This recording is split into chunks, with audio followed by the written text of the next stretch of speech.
Windows 98 is a powerful operating system that has made huge improvements over Windows 3.1 and Windows 95. So what are you getting with Windows 98? An operating system that's more powerful and faster than its predecessors. Windows 98 multitasks willingly. It provides easy access to adding new hardware and supports 32-bit applications, yet it will still run most of the older programs without objection. Whether you're a beginner using Windows 98 as your first operating system or an experienced Windows 95 user, the variety of shortcut tools, menus, and accessibility options in Windows 98 provide a more powerful, user-friendly operating system. We've made a typical installation of Windows 98. Since this is the Windows 98 environment, we assume you're familiar with the fundamentals of Windows 98. However, if you need to review, please refer to the Viagrafix tutorial Learning Windows 98 Introduction.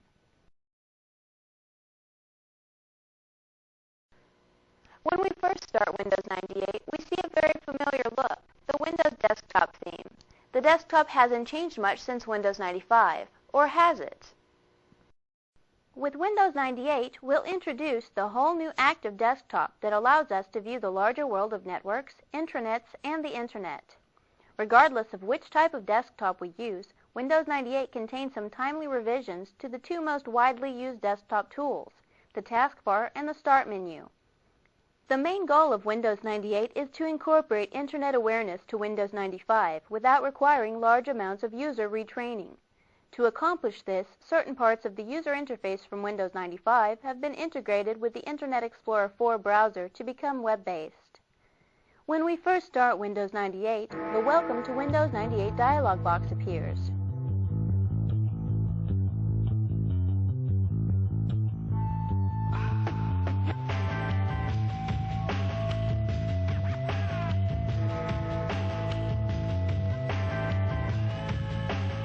This dialog box allows us access to register Windows 98, connect to the Internet, take a discovery tour of Windows 98, and some of the maintenance tools in Windows 98.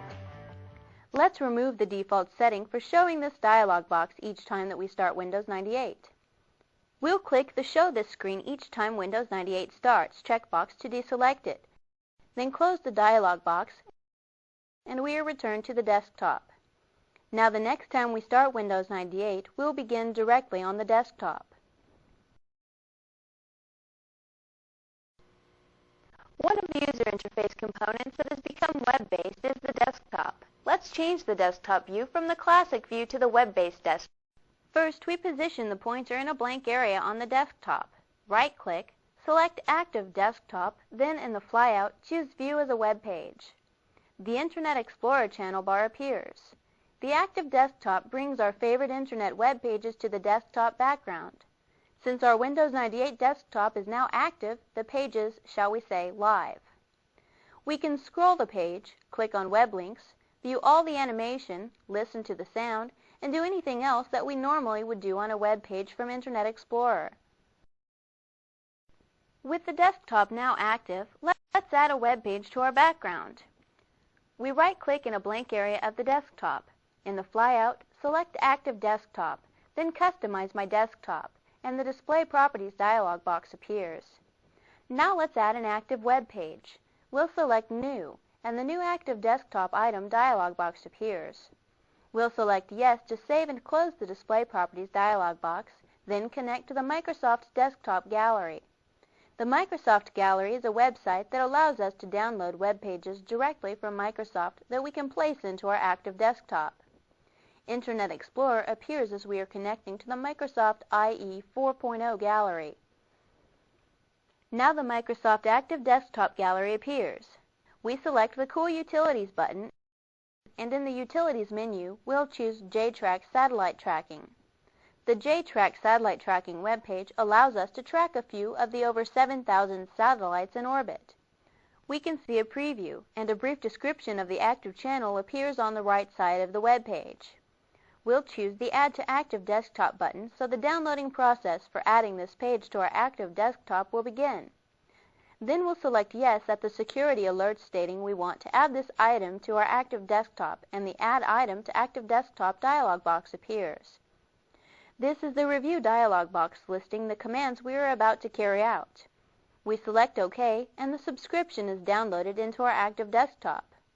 The subscription allows us to stay in touch with the current website information, and we are able to schedule downloads of new information from the website automatically. Let's close the Microsoft Active Desktop Gallery webpage and return to the Windows 98 desktop. We can see that the JTrack satellite tracking webpage has been added to our active desktop. Let's reposition the webpage for better viewing. We move the pointer to the page, and when the title bar appears, we'll drag the page to the center of the desktop and release the mouse. Now let's quickly resize the page so we are able to see the channel bar. We move the pointer to the page, and when it changes into a two-way directional arrow, we drag the mouse. Simply release the mouse when the page is the appropriate size. If we view the page long enough, it will change, hence the name Active.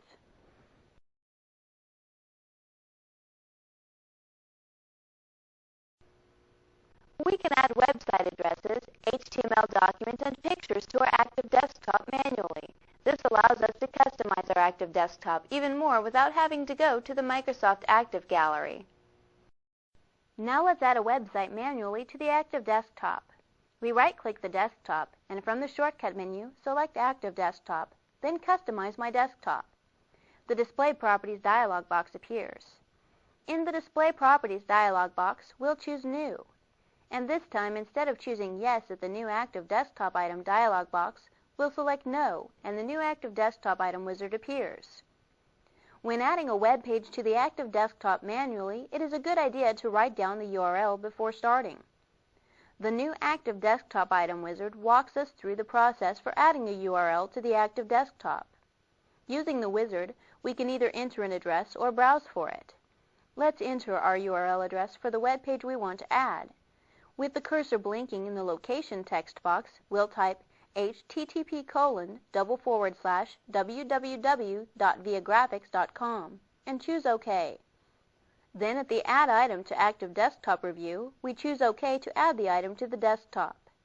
In the Display Properties dialog box, we have 3 active web pages displayed. To finish adding the web page to our desktop, we'll choose Apply, then OK to close the Display Properties dialog box. This returns us to the Windows 98 desktop. We can now see that we have both web pages displayed actively on our desktop. Let's suppose we want to change back to the classic Windows view. We simply right-click in a blank area of the desktop and select Active Desktop from the shortcut menu. We deselect View as Web Page. This returns the desktop to the classic Windows view. Let's quickly change back to the web page view. We right-click, select Active Desktop, and choose View as Web Page. Notice our channel bar and the 2 active pages are displayed, and again we're in the active desktop view.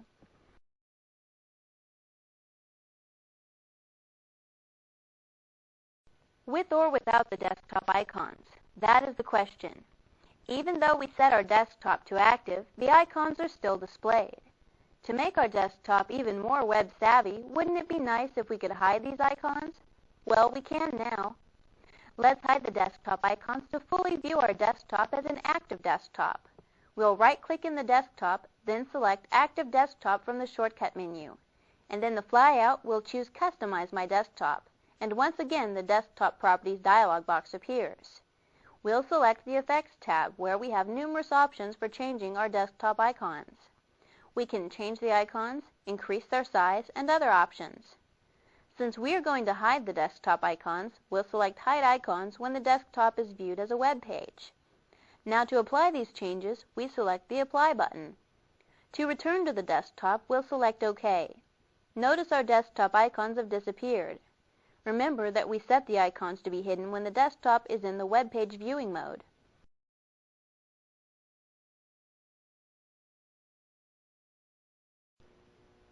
Windows 95 introduced the taskbar with its Start button.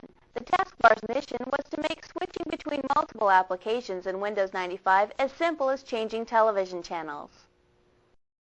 Switching between the active applications is just a matter of selecting the desired application's button, or we can even customize the taskbar.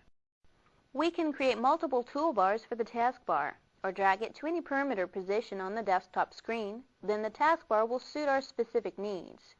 Even though our desktop icons are hidden temporarily, we can still access them. When we change to the active desktop view, the desktop icons can be moved to the taskbar and are just as accessible as if they were still on the desktop. With the desktop icons currently removed, let's display them on the taskbar so we can access them at any time. We right-click the taskbar, then select Toolbar from the shortcut menu. Then choose Desktop. The desktop icons are now displayed on the desktop toolbar. We can scroll through the icons and select one by simply clicking either the left or right arrows on the toolbar. Let's scroll to the left to view the other desktop icons. We click the left pointing arrow, and with each click, another desktop icon is displayed.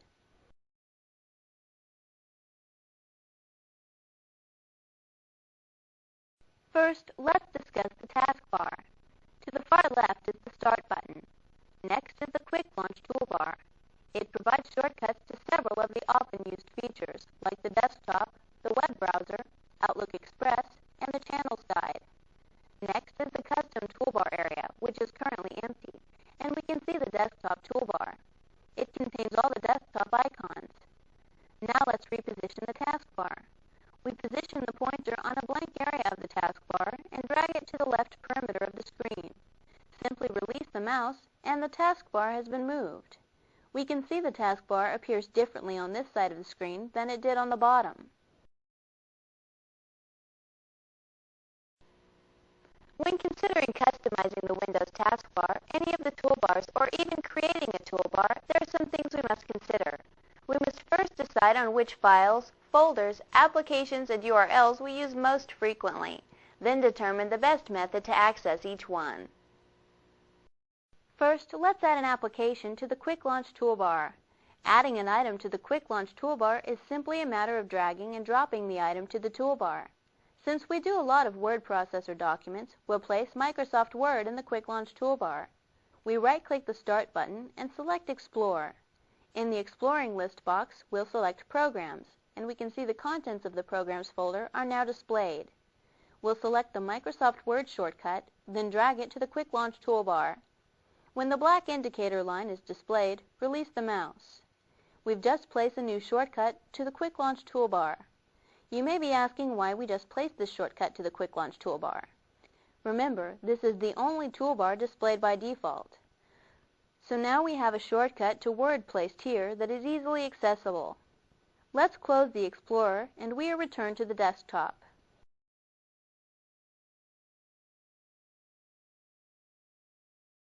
Next, we'll create a new toolbar that contains some other frequently used applications. We right-click the taskbar. From the shortcut menu that appears, we select Toolbars, then choose New Toolbar. The New Toolbar dialog box appears. Next, we need to select the folder we want to create a toolbar for. We'll select the Control Panel folder, then choose OK. Notice we have created a new toolbar on the taskbar that is named Control Panel. Next, we'll create an address toolbar. An address toolbar contains the same address lines as the Internet Explorer. The web addresses we have visited appear in a drop-down list box. Let's right-click the taskbar, then from the shortcut menu, select Toolbars, then Address. We can see that the address toolbar was added to the taskbar. To view the web address that has been visited, just select the drop-down arrow. Ours is empty because we haven't visited any websites since activating this toolbar. Let's press Escape to close the drop-down list box.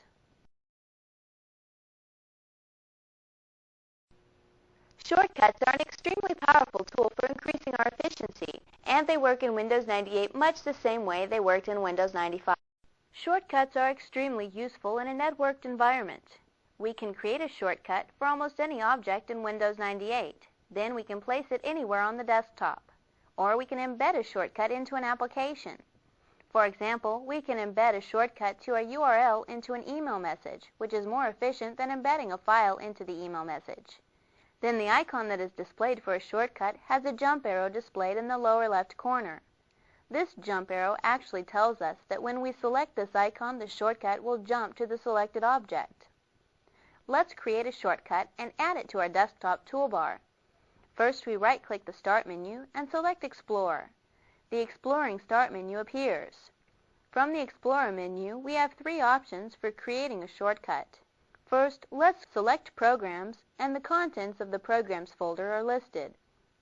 We'll select Accessories, and to create the shortcut, we'll select the File menu, choose Create Shortcut, and the shortcut for Accessories is placed as the last icon in the Contents box. Now we'll place the shortcut onto the desktop. We select the shortcut file, then drag the icon up the Folders list box, and when we reach the desktop, simply release the mouse. Let's close the Explorer and view the shortcuts we've created. On the desktop toolbar, we can see that the shortcut to Accessories has been placed here. Next, let's see if the shortcut to Accessories really works. We click the shortcut icon, and the Accessories dialog box appears. Let's close the dialog box, and we are returned to the Windows 98 desktop. Well, that was simple enough.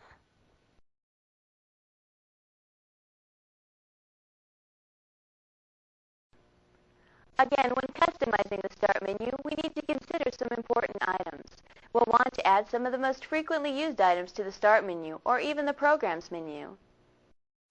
Remember the word shortcut we added to the Quick Launch toolbar? Now let's place it in the Start menu. We simply place the pointer on the word shortcut, drag the icon to the Start button, and when the pointer displays the shortcut icon, release the mouse.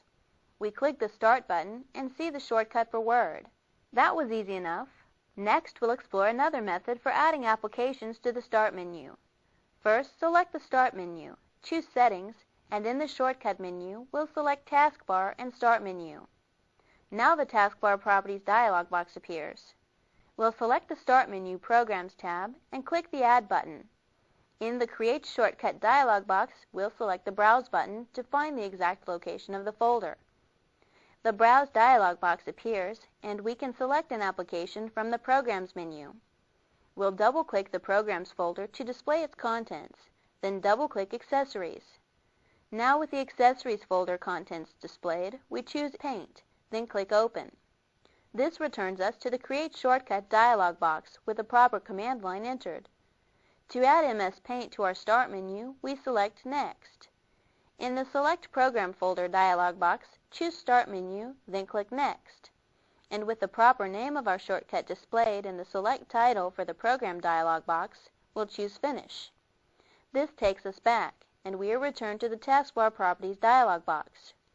We'll press Escape to close the dialog box, then select the Start button to view the shortcut we created for MS Paint. We can see that Paint is now displayed in the Start menu.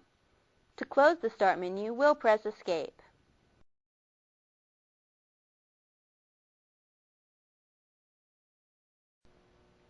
The Send To menu is another shortcut in Windows that can be very useful if managed. The Send To folder is located in the Windows folder. To access it, we right-click the Start button and choose Explore. In the Exploring menu, we can see the Send To folder. We'll click the Send To folder to display its contents.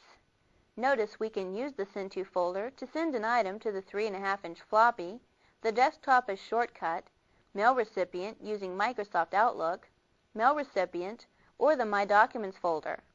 Let's add our printer to the Send To folder. This will allow us quicker access to printing files from disks. First, we'll scroll down the All Folders list and select the Printers folder. Now to place our printer in the Send To folder, we simply select our printer and drag it to the Send To folder and select Yes at the Shortcut dialog box. Next, let's view the contents of the Send To folder. We select it and see that we now have a shortcut to our printer. Let's close the Explorer menu and we are returned to the Windows 98 desktop.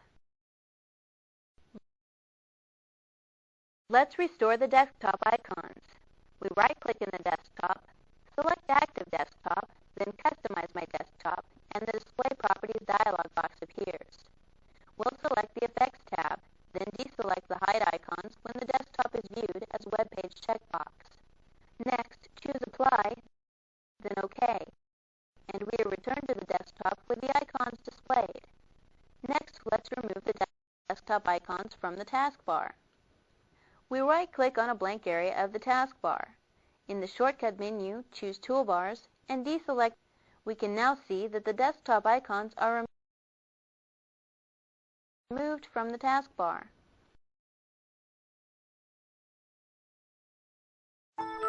Let's review what we've covered in this chapter.